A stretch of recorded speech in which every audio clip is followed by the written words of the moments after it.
Om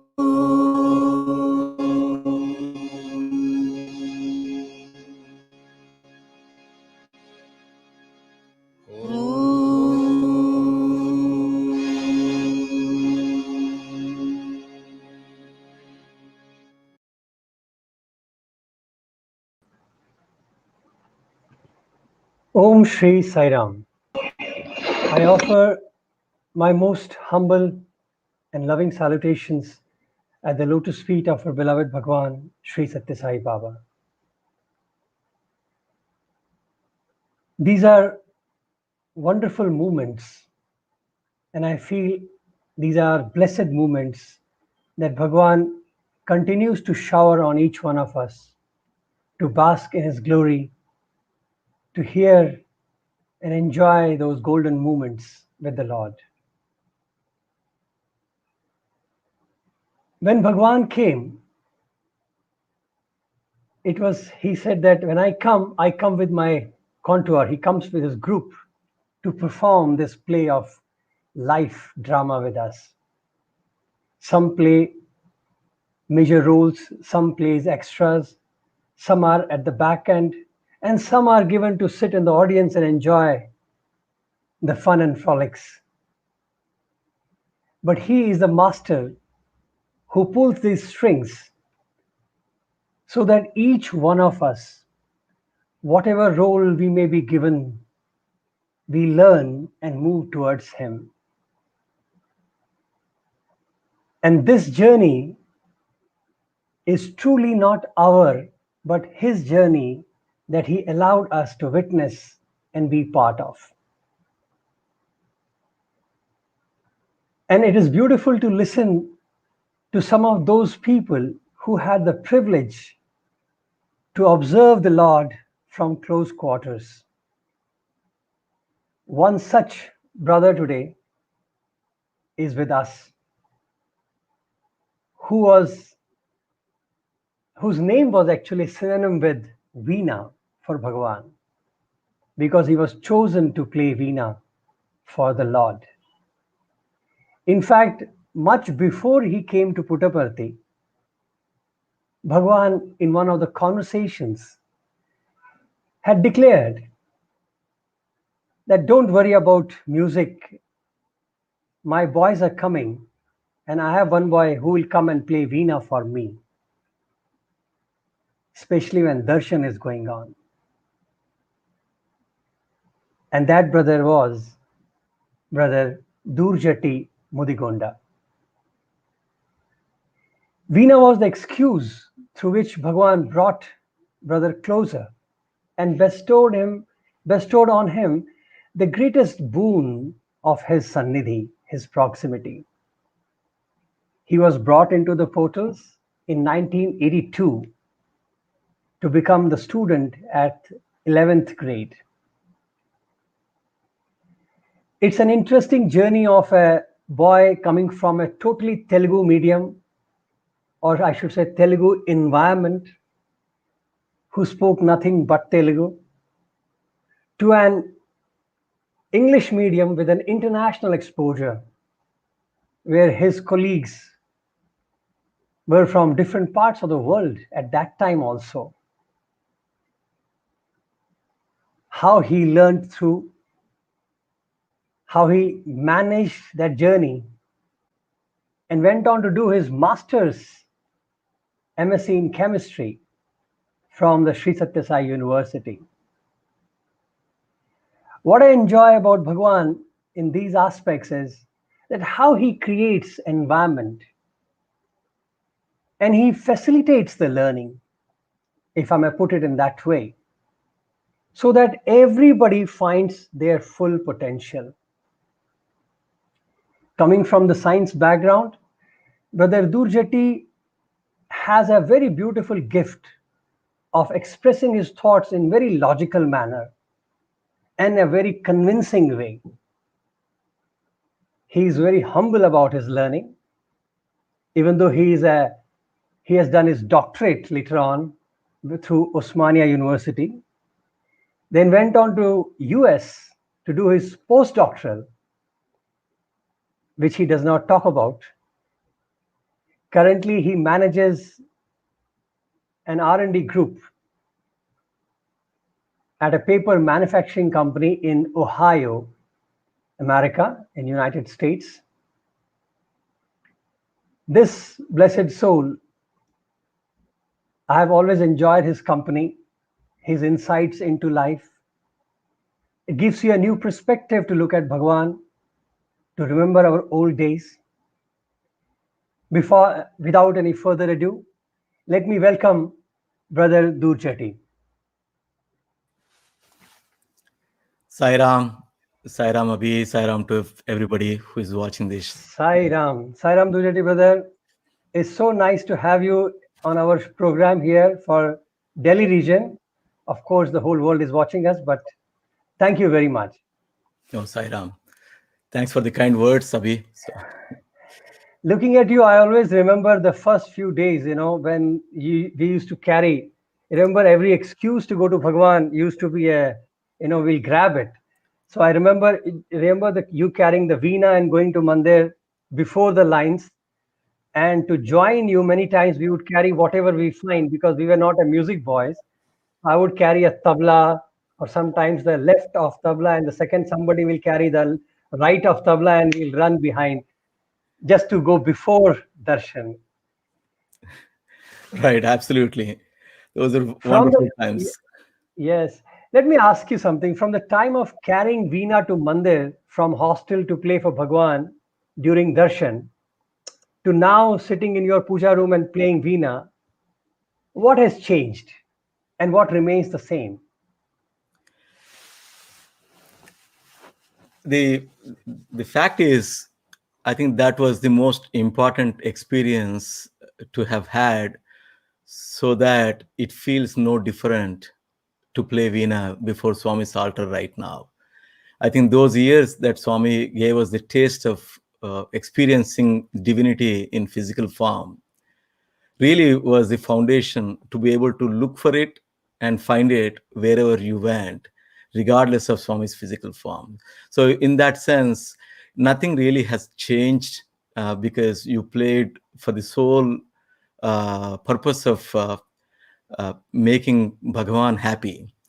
Or really, it's an offering to Swami in Puttaparthi, in every sense of your being, was focused only on making sure that you are actually offering everything that you have to Bhagawan.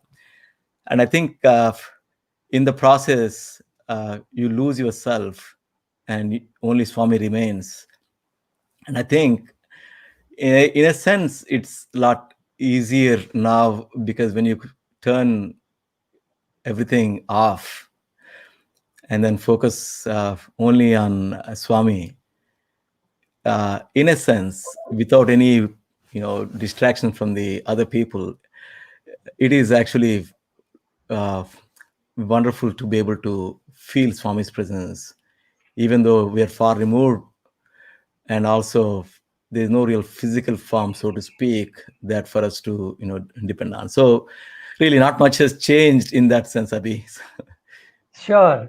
I always remember, after a year or so, you were playing, and I happened to come to Bhajan Hall, and I saw you play. And that day I realized that it wasn't a music or a cassette going on there. It was live being played. And I'm sure the audience is really looking forward to hearing more such gems from you. So I leave the floor to you fully. So please give us this treat of the divine journey. Thank you, Sai Ram. Thank you, Abhi. Thank you for reminding me of those wonderful moments in Puttaparthi. So before I start, I want to offer my most prayerful, loving, humble salutations at Bhagawan's Lotus Feet. And I also want to thank Abhi for the kind introduction, and also so many wonderful brothers at Delhi-NCR, Sham, Murliji, Anupam, Sugit, Rajat, Shivani. So thank you all for this wonderful hospitality. Even though it is virtual, it almost feels like I'm part of your center and I'm at your center. So thank you for such wonderful love there. And today, and also thank Sai Ram to all the participants in today's program. So, Sai Ram.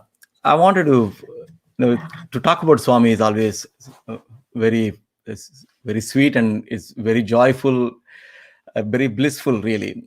And today I wanted to share some of the uh, experiences in our family, and also while I was at Puttaparthi. Uh, and it will show the aspect of Bhagawan that we often come across. That is, Bhagawan has tapped into so many families to reveal himself, to put them on a path where we can all follow Swami's spiritual guidelines. And then Bhagavan comes to monitor our progress and correct and reward, and then put us back on the path. I mean, this is uniquely Sadhguru, Sadhguru's job, I guess. He takes care of each of us uniquely and individually, and it's got no bearing on anybody else. So that is something that when I look back, I find it overwhelmingly, profound message that comes across various experiences, not just in our own families, but I'm sure every time you hear some wonderful talks of Swami, it just is mind-boggling to see how Bhagavan was connected with so many families at a personal level and took care of them. And in our family's case, I'll briefly narrate how my parents came to Bhagavan, because it will lay a foundation to the time I spent at Puttaparthi. So in my first visit was in 1971 when I was 3 years old. So that was the first visit to Puttaparthi. And we ended up going to Puttaparthi because of a illness in our family that my parents couldn't find a cure for.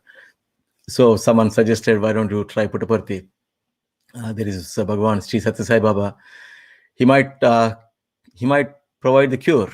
So my father and mother and the rest of the family, we all went there to Puttaparthi, stayed about 3 weeks, I believe, at the time. And and Bhagawan, in the very first interview, Swami, I think really Swami called my father within the second day of them showing up at Puttaparthi.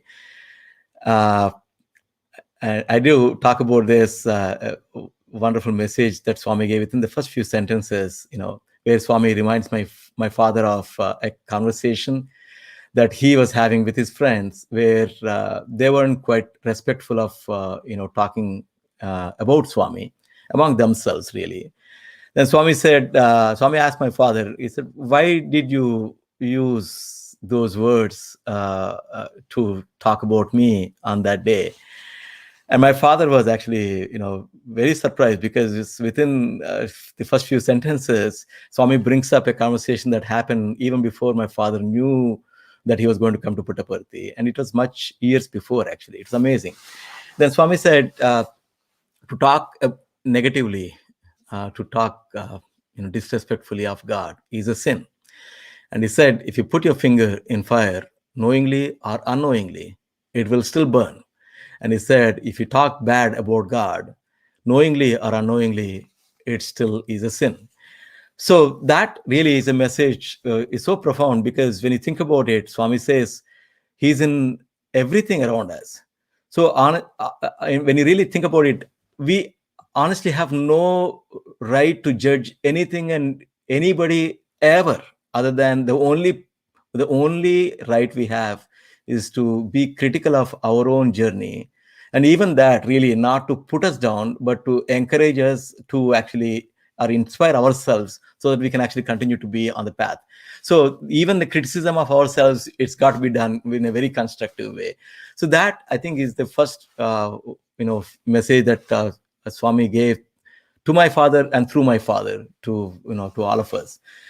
And in that interview, Swami gave vibhuti to my father, and he said, my cousin who was going through the illness, he said it'll all be fine.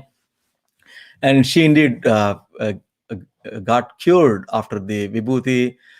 And at the time, my father asked Swami, because he was new to Puttaparthi and he didn't know that Vibhuti itself will cure. He said, but Swami, where is the medicine?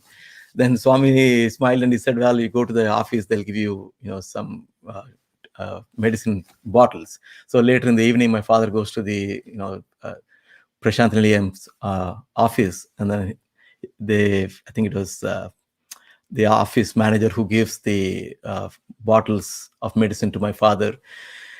And Swami told exactly when my cousin will get cured, including the day actually. And then it really was exact to the last detail that turned out to be true in her case.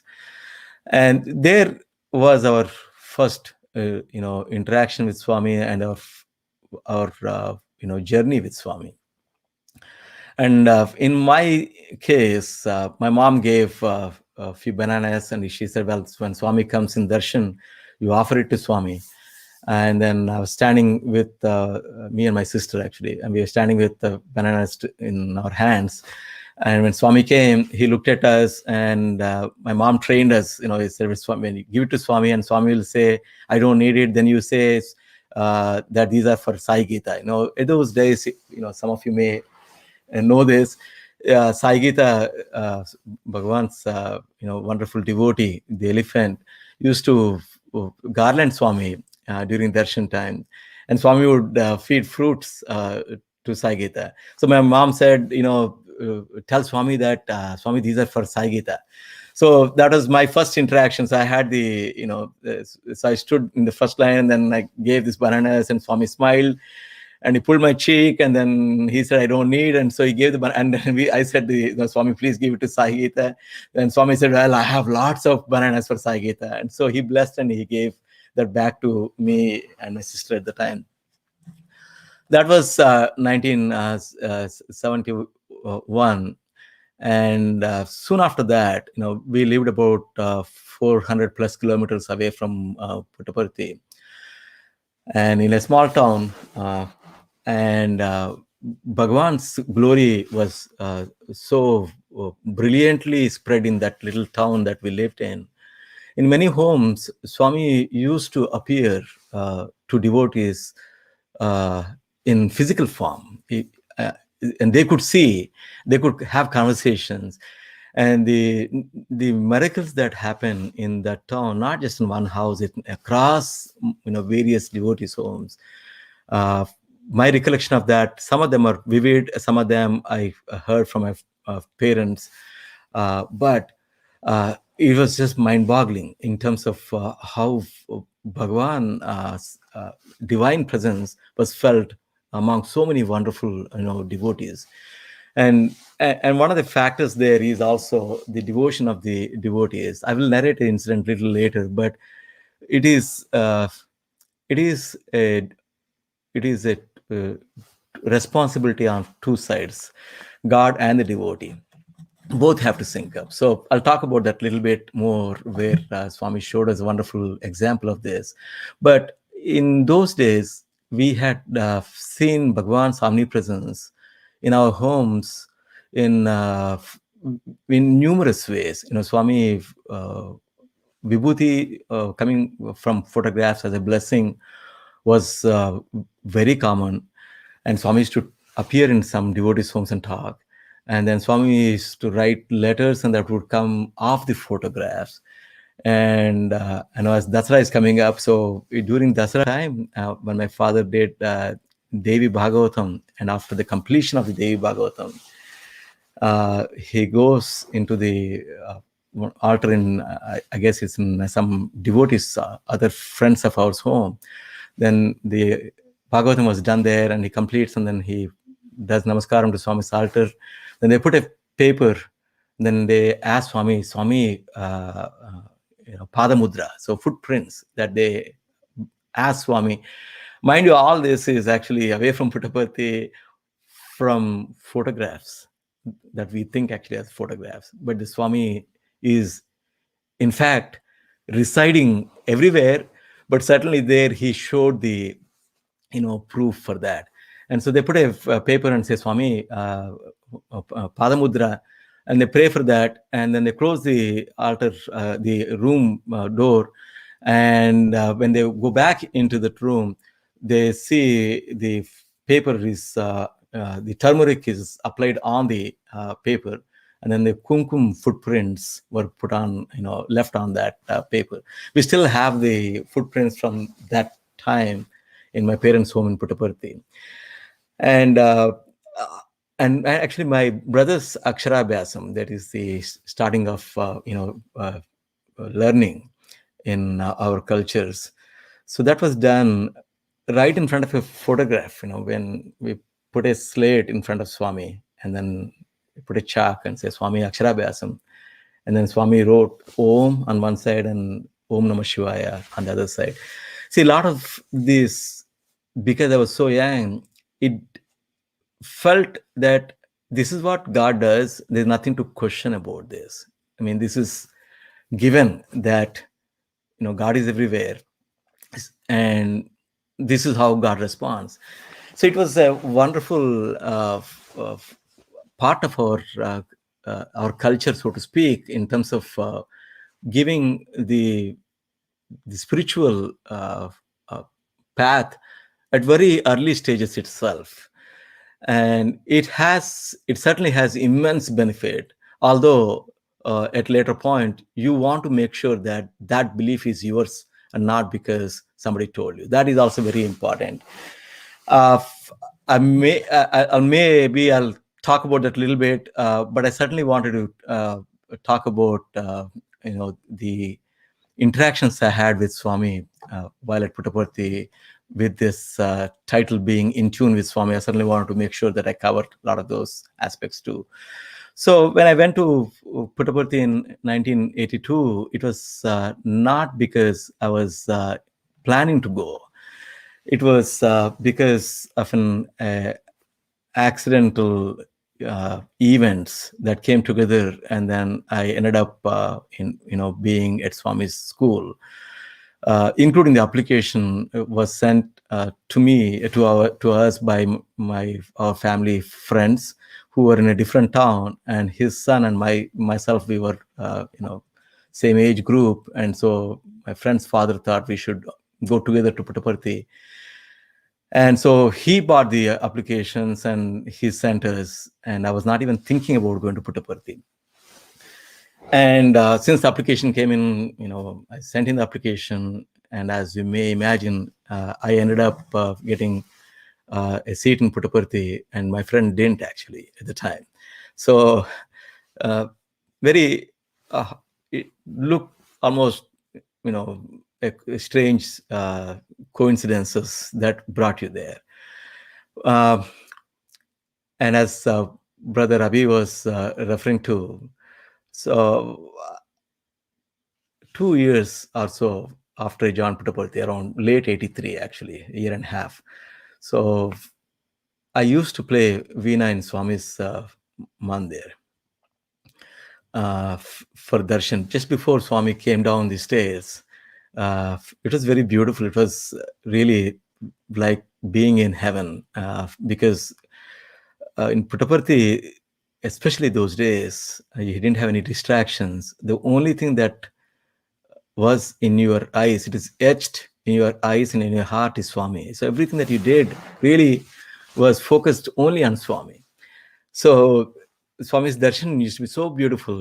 I would be sitting inside the bhajan hall, and then you see the silhouette of Swami through this green glass window that you could see right behind Swami's simhasanam, the throne. And then I would start playing, and then Bhagawan comes slowly, and his darshans are so beautiful. The first few seconds, we're all anticipating for his darshan, and then he slowly opens the door, and he just stands there for us to just take all of that in with every sense that we have. It's unbelievably beautiful, actually. And so that was a wonderful opportunity. And Swami blessed me to play Veena for this magnificent darshan. And my abilities, mind you, are extraordinarily, rudimentary at best. And, it's amazing how Bhagawan, when he when you get to experience his love, it was never a comparison with somebody else. It is not because, oh, you played better than somebody, so you are now in my court. It is like children. You are my child, so you are with me. And but that, because our secular mind keeps thinking about, but at the time, actually, Pandit Ravi Shankar used to come, and in Veena, Dr. Chittibabu used to be there, and some of the great stalwarts of Carnatic music were there as regulars, D.K. Pattamal, and M.S. Subbulakshmi Garu. So there are so many wonderful, extraordinarily competent and highly achieved musicians used to be there. Yet were the little children that we were, and the preliminary exposure to music that we had didn't matter to Bhagawan, to spend time, to listen to us, to encourage us, because his so-called hidden agenda is to let you use this medium to pursue sadhana.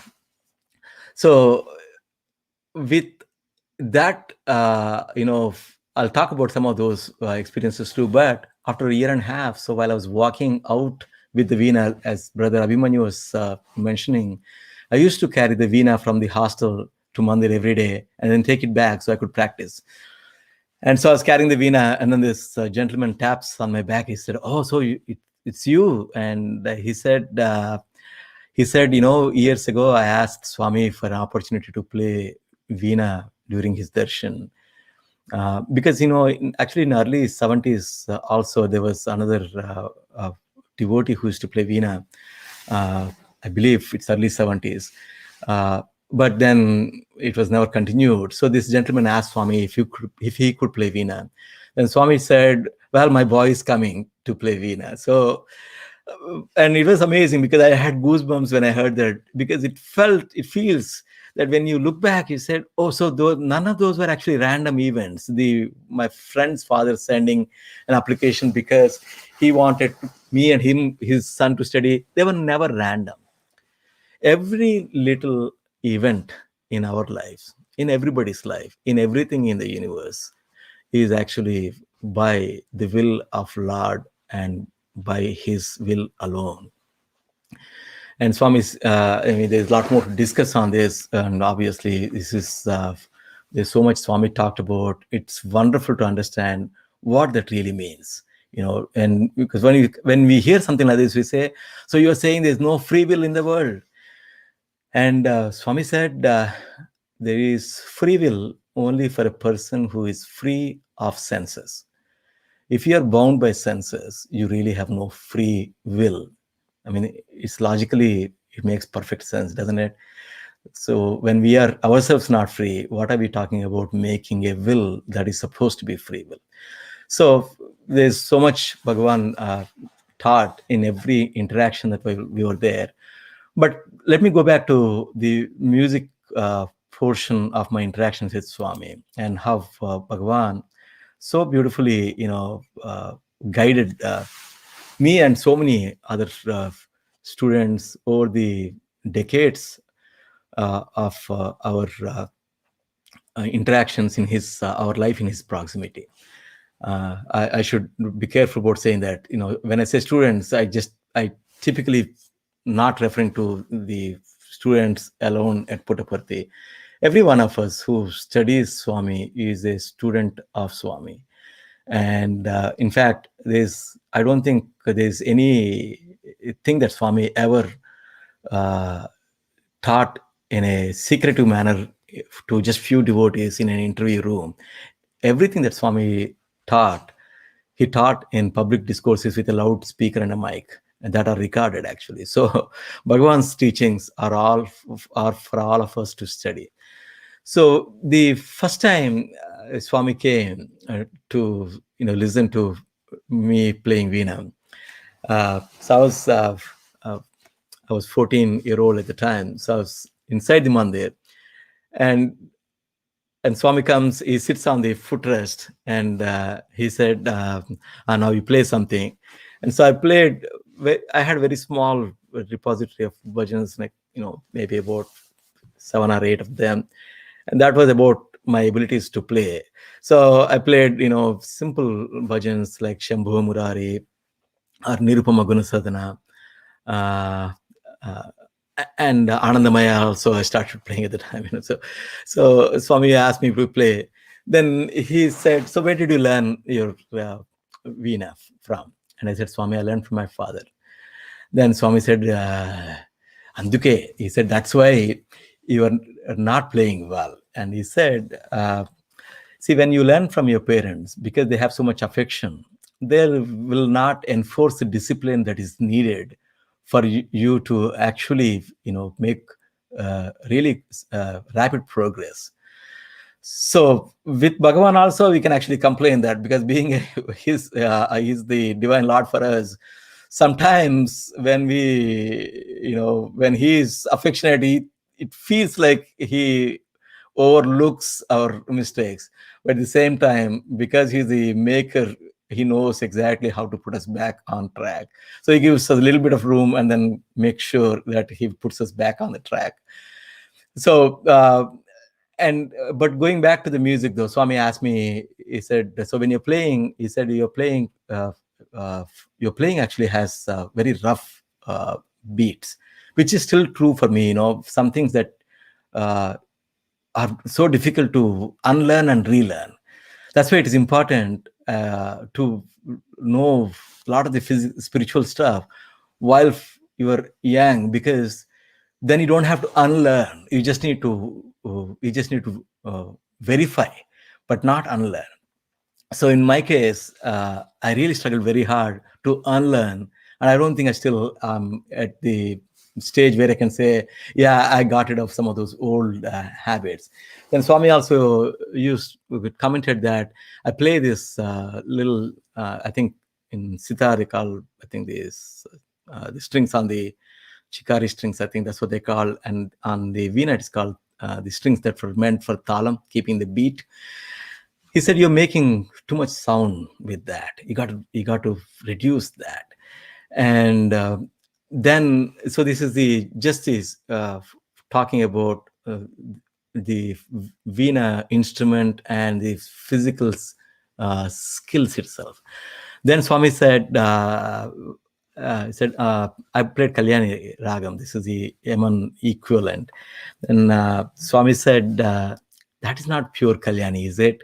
And then Swami started singing, what are the characteristics of the Kalyani, and what are the combination of notes that you are supposed to play for that raga, for the character of the raga to actually show up. And Swami's instruction is very clear, very defined, and it is at the level where we can actually take it and practice. So Swami told me at the time, he said, "This is what you need to practice." And then when you go home for the vacation, get a teacher, make sure that you learn some of the ragas in Carnatic. At the time, he asked me to learn, the Kapi raga, Begada raga. So Swami is very strict about that aspect of it. You have to have discipline. You have to have the controls. In fact, it's wonderful how Swami puts all this together. In one of the discourses, he says, this is actually, I think, around talking about the needs of organization. He said it is somewhat a paradoxical statement to make when you say you need all these disciplines for an organization that is actually promising to give you liberation from all the bondages. It's kind of, when you see, yeah, that's true, isn't it? When you think about Swami's organization, Swami said, what do you get by going to Sai centers and Swami's organization for going to bhajans? He said, moksha is what you would get.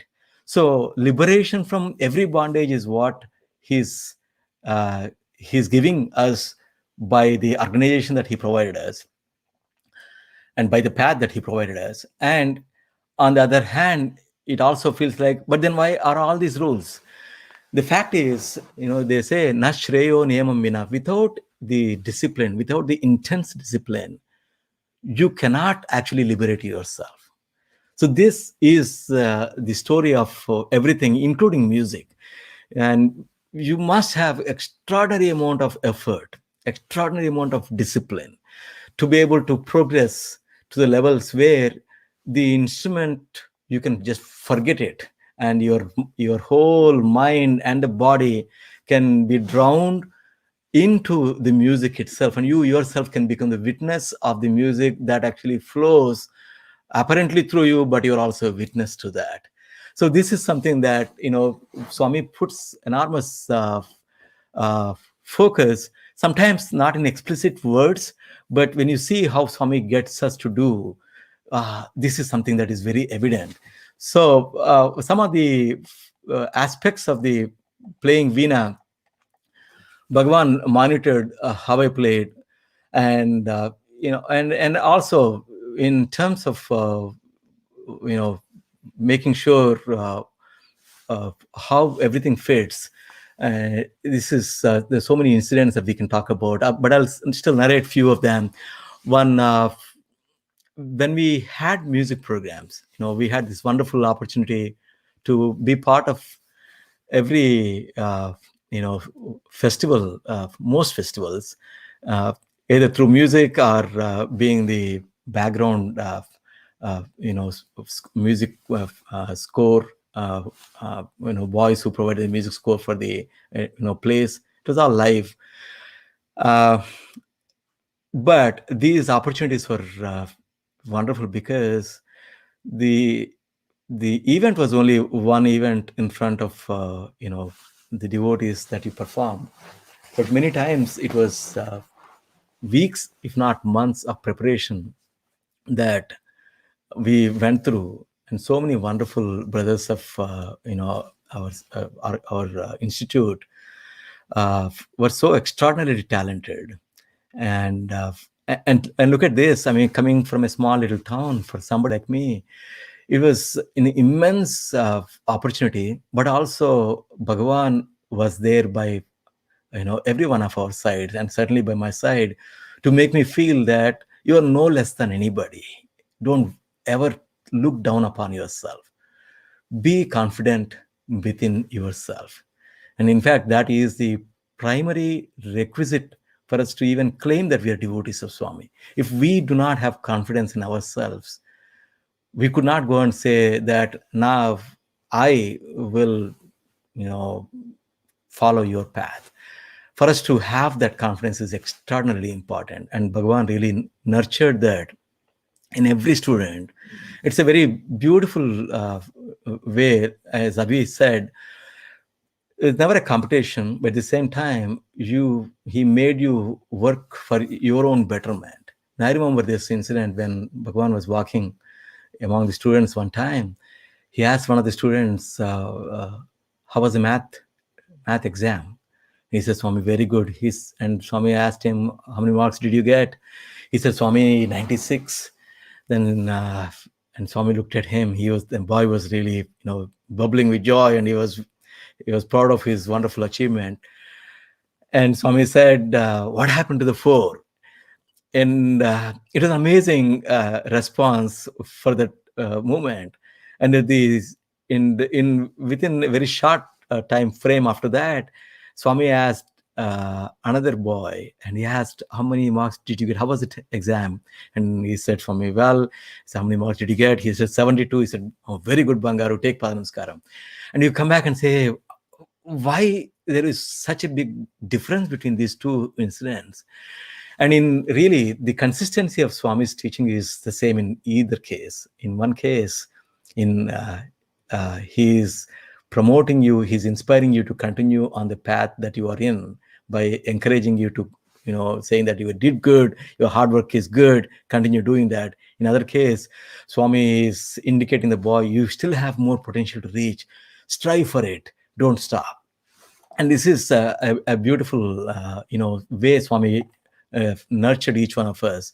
So going back to music programs, one time, our dear brothers like Sunamji and Hariharanji, a lot of these wonderful students used to compose music, and they would compose both the songs and also the background score. And so we were supposed to play the background score. One time Swami asked, okay, play the background score. Then he listens to what we played and he said, your Veena is sounding good, but it doesn't match.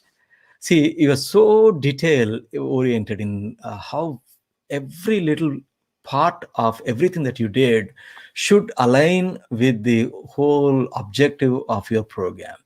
So whether it is the sequencing of songs in a music program, which song should go where onwards, that is based on so many factors, whether it is raga, whether it's the type of the song. It's amazing how Bhagawan, by example, his own example, taught all of us how to pay attention to details and execute them. And one of the other things that I would certainly want to talk about is how Swami, after the programs in general, he would, he would say, okay, this was good, that was good. I mean, basically, just a general review. And then that was it. You never hear Swami. Many times, we had a lot of things, surprising things happen. My Veena string broke in one program. The mics didn't work in many programs, or a singer mic didn't turn on. I mean, there are so many things that can go wrong when you have a large group of people sitting on a stage and trying to play, or the voice may have cracked.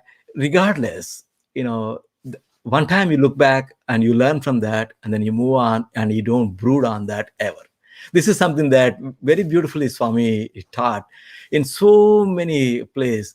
Never goes back and say, on that day you did that and it was not good. I mean, that is something that you don't see Swami, at least I have never seen Swami ever bring things like that. I think more importantly, that really is a lesson for all of us, especially for me, to go back and look at our own life, quickly assess from the past and implement it in your present, and let it go after that. Don't hold on to that. This is a lesson really we can all hold on to. Because I spoke so much about the music, let me play a few bhajans. Then we'll continue with a little bit more conversation.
So today's title, being in tune with Sai, is a wonderful topic to really think about. So when you're playing on Veena, in tune basically means that the strings are actually tuned to a right note, and many of you who play instruments or have done physics know this. When you tune two strings on Veena to the same note, what ends up happening is when you strike one of the strings, should the other string be in the same tune as the first string, it automatically vibrates even though you're not really touching that. So, in fact, Swaramandals work like that. So many instruments we can see that way. When you just strike one string, if the other string is in tune, it automatically resonates. So in tune with Swami really is tuning ourselves to Bhagawan. So we automatically resonate with Bhagawan all the time. That really is the true Sat Sangha. So being in the company of the Lord himself all the time. So so when we ask ourselves, so what does it really mean? What does it mean to tune ourselves? In fact, you can see great devotees and great masters have said this.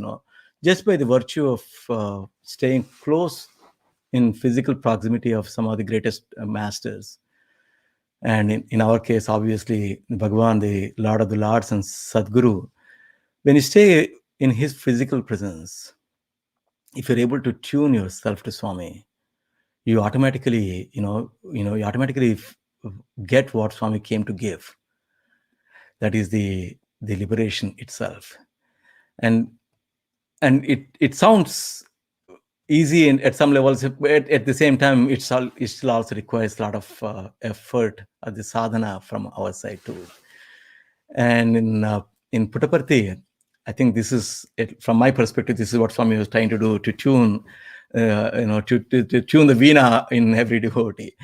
So the way the organization, Swami's organization, is, kind of organized is to have the focus on the devotional and also the jnana and the karma margas.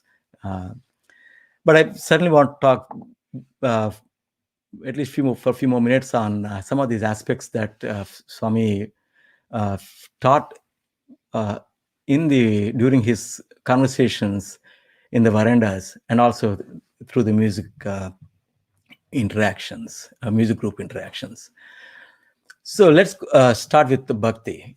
And bhakti, we typically think about a lot of rituals and and then praying to God. While all that is true, in fact, Narada Bhakti Sutra says this too. The real meaning of bhakti is loving God all the time, with no real conditions, no expectations, no nothing. It is the supreme love for God is what bhakti is. And when you don't, with Bhagawan in physical form, it is so it was a tangible concept to what does it really mean to love God when we exist in a physical form, and when we think God doesn't exist in a physical form. It's very hard to even contemplate on that. So when the avatar walks on 2 feet and talks to us, mingles amongst us, it becomes a lot more tangible for us to understand what that concept really means. When Swami looked into your eyes, it felt like other than you and Swami, nothing else existed. This intense look of Swami's eyes, it stirs your soul. Swami doesn't even have to say anything on that.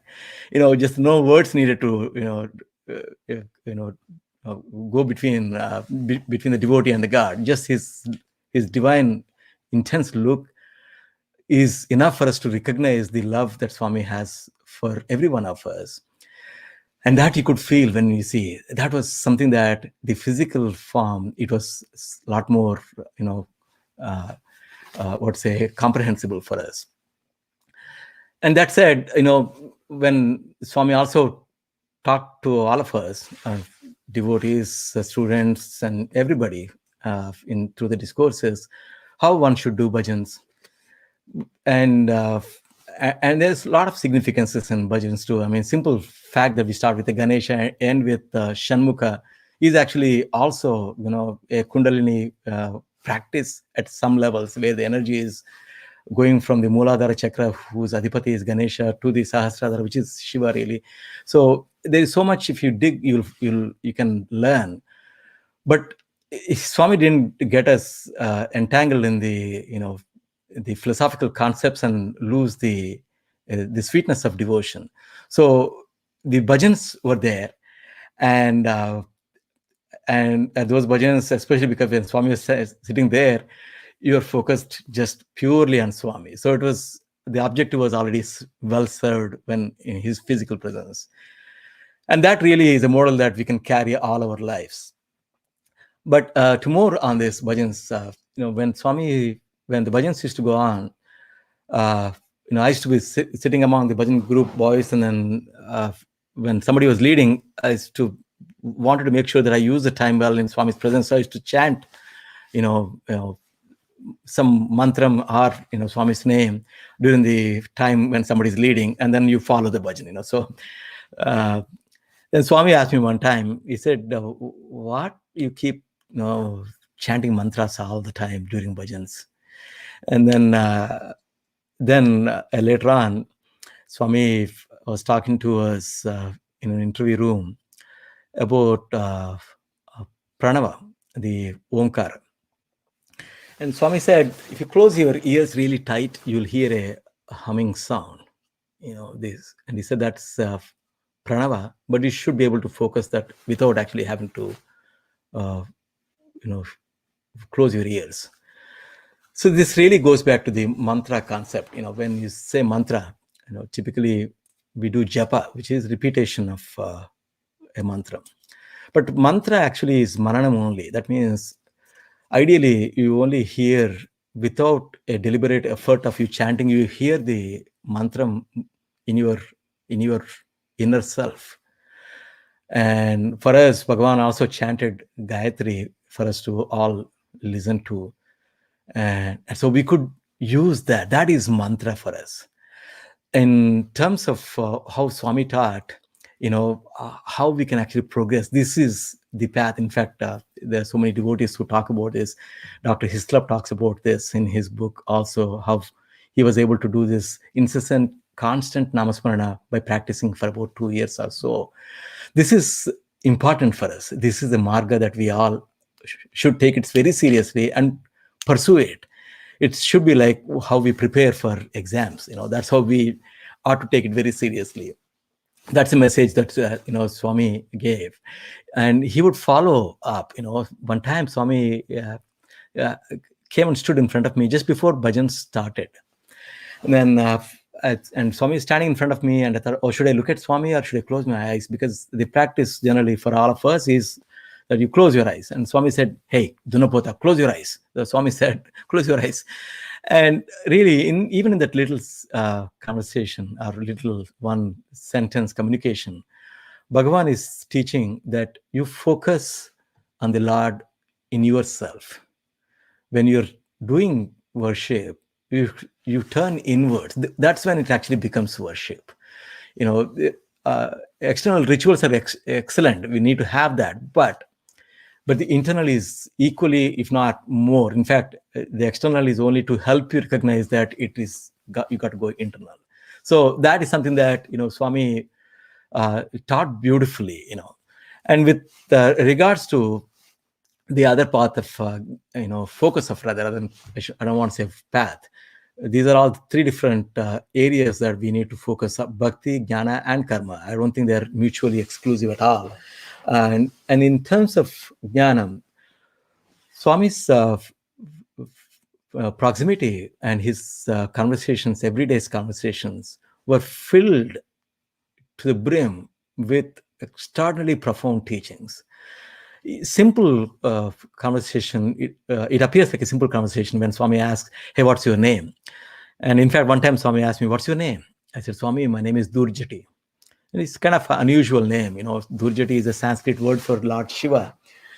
And it is actually part of Shiva Sahasranamavali also. But, we don't typically hear that name. But my father named me after a Telugu poet who wrote a wonderful, poem collection called Sri Kalahastishwara Mahatyam, which is a story of Sri Kala and Hasti, which is a spider and a snake and the elephant. And so this great poet who lived centuries ago, my father was inspired, so he named me after that. So Swami asked me, so what's your name? I said, Swami Dhurjati.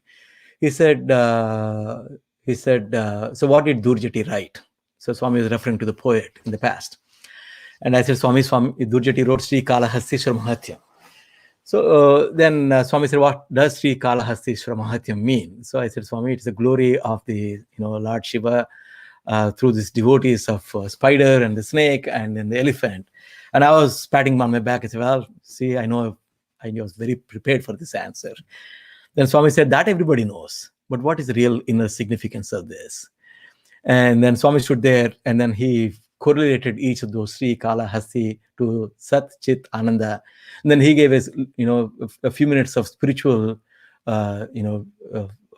discourse right standing there. So every opportunity that came, Swami used it for our benefit to recognize the spiritual truth. Simple thing. One time Swami said, he came and he's standing in there. He said, you think I'm short? I mean, we think, sometimes we'll think that Swami is physically short. And then Swami said, no, I am Anoraniyan Mahato Mahiyan. You see, only the Lord can make a statement like that. And he stands there and teaches you the greatest truths while being amongst you without, being, at the same time, you didn't treat Swami as too separate. Swami felt like he is your friend. I don't think we could actually design our lives to be able to even enact like that. It's so hard because it only can happen when the Lord wills it, and it's the only Lord who can do that. So in that sense, those years that we had the opportunity to stay near Bhagawan's presence was immensely sweet. And it was not because I ever deserved it. it is because he blessed it without any reason. It's the same for all of us. His grace is something that we could never really earn it in that sense.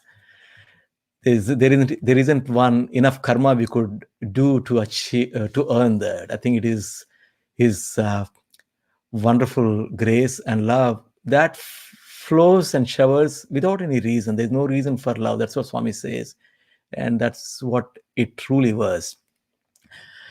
I certainly want to mention one more. I know I'm coming up on time pretty soon, so I want to mention one more incident that is very profound, and I think everybody will find the same with this incident.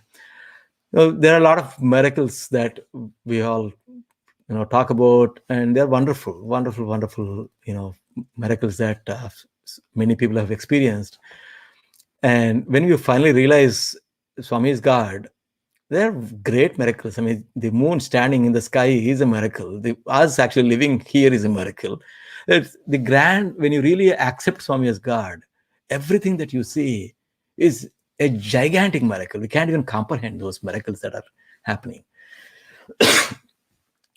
But one miracle that I've kind of witnessed to really change my perspective of what my role in this devotee-God relationship is. That was one of the evening times interviews. See, Swami's interviews are so wonderful. Every day, morning and evening, Swami used to take so many people inside and bring them back. By the time they come back, for every one of them, it was a life-changing event. And he was doing this every day, morning and evening. And even though we were, at least me, close to seeing Swami like every other student, didn't recognize, it didn't register the extraordinary amount of transformation that Swami was having on devotees day in and day out. But on this day, what happened was one of the devotees was in a wheelchair. Swami called them for interview, and he was going inside the interview room, and they had to open both the doors of the interview room, and because the wheelchair had to be pulled in. And so this gentleman goes in along with others. Then after some time passes, Swami opens the doors back, and we all see this gentleman is pushing his own wheelchair and then walking away from the interview room. Then Swami walked into the hall that we were all sitting. Then and somebody said, "Swami, you are God. You cured this gentleman, this devotee." And to that extent, I'm paraphrasing this, and Swami touches this boy's back, and he says, "I touched your back, nothing happened to you. I touched his back, he was able to get up and walk." The power is same in both cases. The faith is different. For us to earn, for us to realize the faith in our dear Lord, the grace will be evident when our faith actually makes it evident. Our faith is what is extraordinarily important. Our faith comes from being confident in ourselves and believing our own experience. Test Swami, then believe Swami, then continue to walk on Swami's path. This is the path that Swami gave to all of us, to every human on this planet. Some of us will use, some of us will waste it. It's up to us. It's within our own hands in that sense. That avatar is there. Swami said, some people say, well, it's all karma. He said, if it's all karma, why did the avatar come? Don't worry about your karma. Don't worry about anything.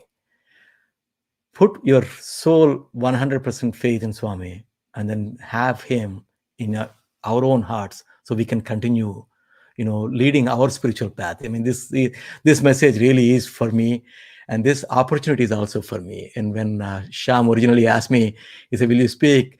I jumped on it because this is something that I always take that Swami's way of making me review my own sadhana.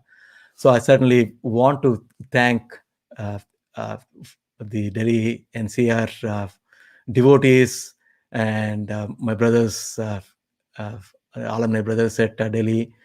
Thank you all for this wonderful opportunity. I think I'll play one Swami's bhajan and I'll conclude with that. Maybe I'll play one or two Swami's bhajans and I'll conclude with that. So.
With that, thank you all for this wonderful opportunity.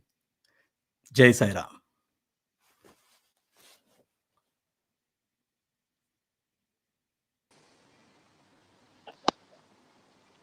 Humble salutations at Bhagawan's divine Lotus Feet, and a very warm Sai Ram to all our viewers. Listening to Brother Dhurjati play his Veena, um, these very beautiful lines I'm reminded of, I would like to share with all my viewers. These verses are Hari Anant, Hari Katha Ananta.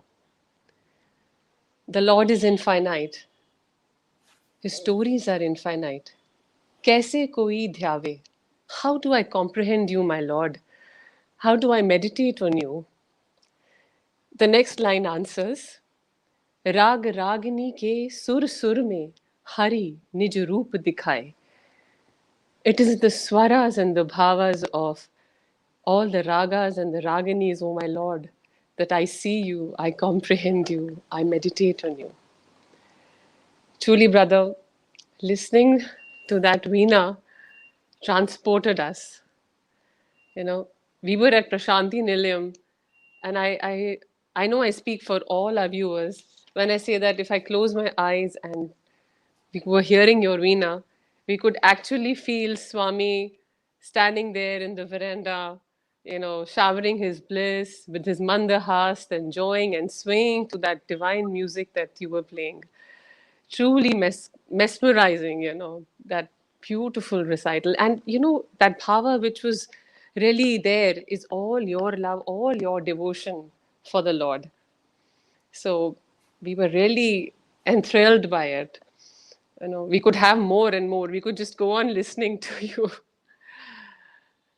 And for that, first and foremost, I would like to thank our merciful Sai. You know, he's our Lord, he's our Master, and without His will, not a leaf can move. So, such a beautiful satsang for all of us to enjoy is definitely His grace on all of us.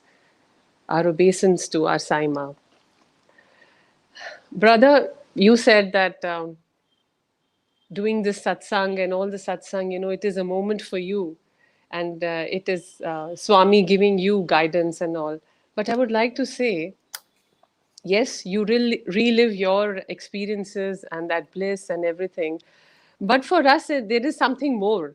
You know, we enjoy not only that bliss and your feelings, and it is not only that all that is created for us, we also look forward to such satsangs, because for us we feel that Swami is sending us a message through you. You are all his chosen ones, you know. So like today, there are such beautiful messages in all your stories and your anecdotes, and they will guide us for many, many days to come. The message of faith, the message of Nam Smaran. And so beautifully, Bhagawan has told you, and you have shared with us today, that nothing is random with the Lord. Everything is His will. For us, we may not understand it because we don't have that sight. But for Him, everything is ordained. So, you know, when you are telling us your experiences, it not only gives us that joy, it gives us reassurance that there is one Sai. He's the one, He's the omniscient one, the omnipotent one, who is the only witness to all our thoughts, the intent behind those thoughts, the words, the deeds, everything, and He is there.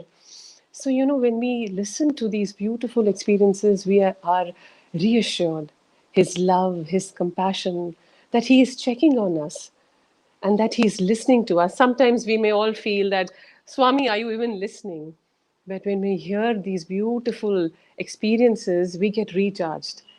So thank you so much, brother, for sharing today such beautiful experiences. And you know, you have so simple in simple words, and you simplified Bhagwan's message for us and how he has taught you about the Veena, and he's teaching you about sadhana. And he wants each one of us to not take anything we undertake so lightly. We have to work towards it. There is so much to learn from here. I can only say that you are all blessed, but from Delhi NCR, all of us today pray to Bhagwan again to shower more and more blessings on you so that you have many more satsangs and you spread his beautiful message, his beautiful Veena music to one and all. Thank you so much, brother. Thank you, Sai Ram.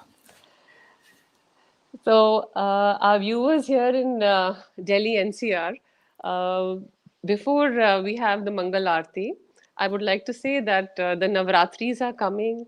Wish you all a very happy Navratri. Loads of auspiciousness to one and all. May Swami keep you blessed and safe and healthy, and may we all be guided by our Lord. But before we have the Mangal Aarti, I would request one more request for Brother Dhurjati. Brother, can you kindly play the Aarti that was played in the Patha Mandir? You know, we would love to hear that. Oh, absolutely, absolutely, it's a pleasure. So this is I'm going to change my shruti there. So this is Aarti that I've really only heard on internet and then read in books about this old Pathamandir Aarti that they used to sing. And the meaning itself was just fantastic, and also the tune itself was so different, and it's very beautiful. I'll play the Aarti. It is called Pujintumu Mana Sayini, Jaya Sayini, Sathya Sayini. So it basically is saying that, we worship our Lord Sathya Sai. Then it also talks about, a few more stanzas talk about how Swami resides on the banks of Chitravati, and So who is beautiful. beyond Vedas. So there's a lot of beautiful meaning in that bhajan. So I'll play the in that Aarti. I'll play the Aarti. Yeah, please do that.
पूजन्तु मन साइनी जय साइनी सर्वेशुनी जगदीशुनी पूजन्तु मन साईनी जय साईनी सर्वेशुनी जगदीशुनी चित्रवती तीरमु परम पवनमु वेद वेदांतुडैन साई महात्मुनि रंगिन भक्तुल बाडलु కలిసి ఉండే ప్రతి సాయేశుని మహేశ్వరుని పరాత్పరుని కలిసి ఉండే ప్రతి సాయేశుని మహేశ్వరుని పరాత్పరుని पूजन्तु मन साईनी जय साईनी सर्वेशुनी जगदीशुनी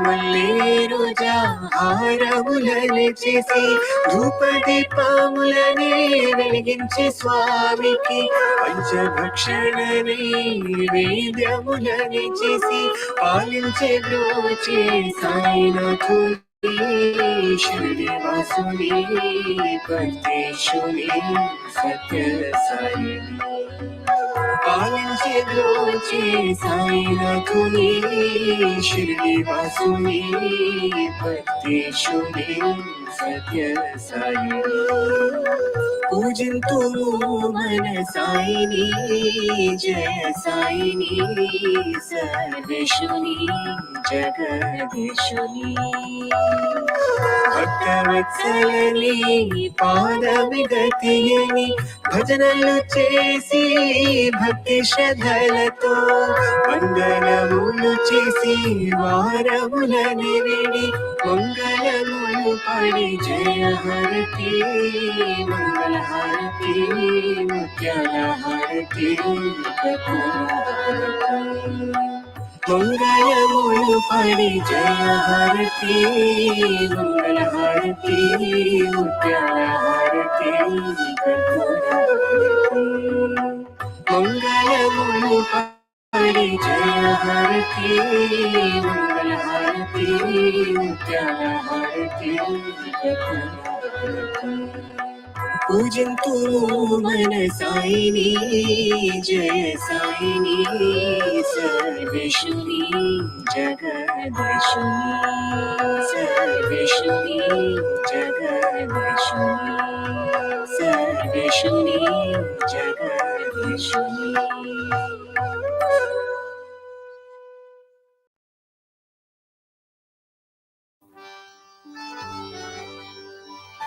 ओम जय जगदीश हरि स्वामी सत्य साई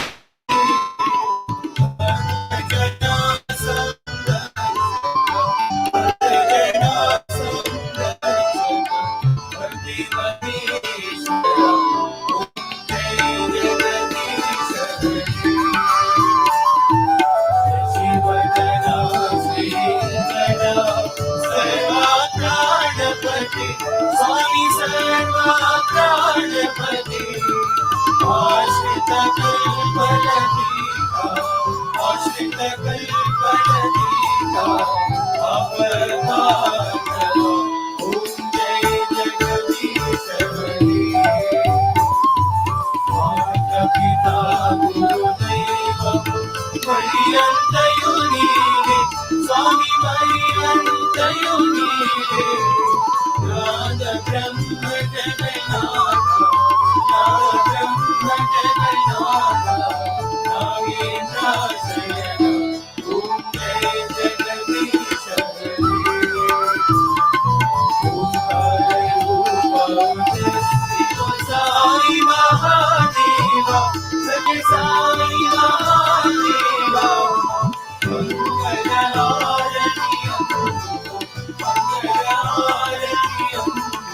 मंगल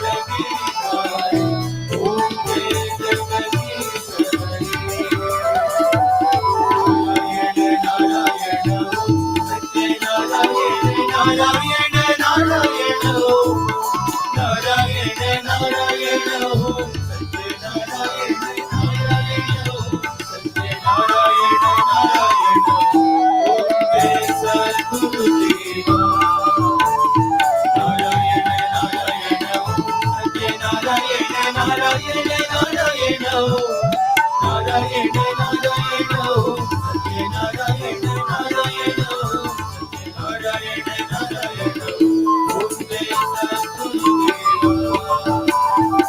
Narayana Narayana Satya Narayana Narayana Narayana Narayana Narayana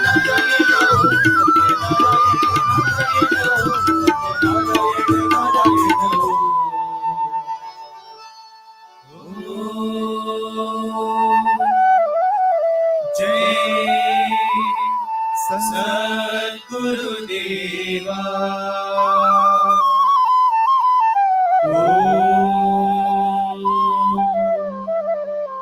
Shanti Shanti Shanti Samastaloka Sukhino Bhavantu Samastaloka Sukhino Bhavantu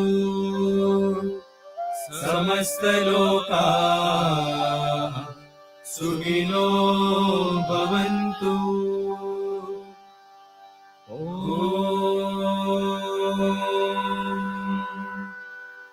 Shanti Shanti Shanti Jai Bolo Bhagwan Shri Sathya Sai Baba Ji ki Jai. Paramam Pavitram Baba Vibhutim Paramam Vichitram Leela Vibhutim Paramartha Moksha Pradhanam Baba Vibhutim Idamashayami Paramam Pavitram Baba Vibhutim Paramam Vichitram Leela Vibhutim Paramartha Moksha Pradhanam Baba Vibhutim Vidamashayami Paramam Pavitram Baba Vibhutim Paramam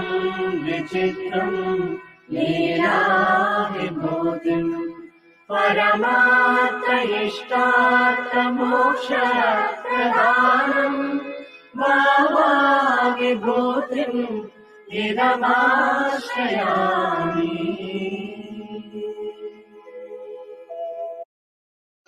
Om Saishwaraya Vidmahe Satyadevaya Dhimahi Tanna Sarva Prachodayat. Om Saishwaraya Vidmahe Satyadevaya Dhimahi Tanna Sarva Prachodayat.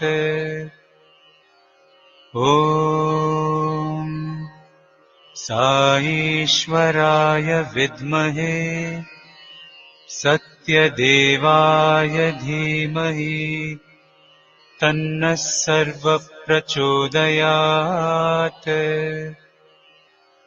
Om Saishwaraya Vidmahe Satyadevaya Dhimahi Tanna Sarva Prachodayat.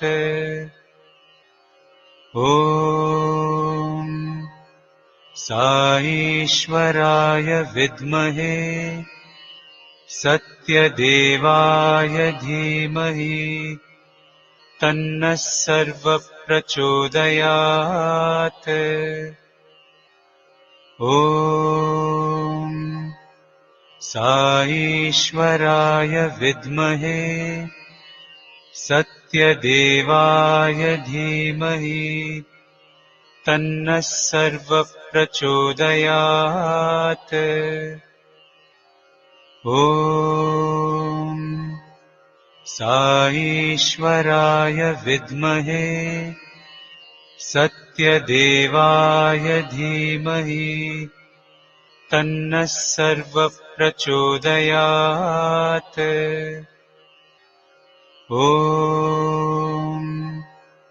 साईश्वराय विद्महे सत्यदेवाय धीमहि तन्नः सर्वप्रचोदयात्। ॐ साईश्वराय विद्महे सत्यदेवाय धीमहि तन्नः सर्वप्रचोदयात्।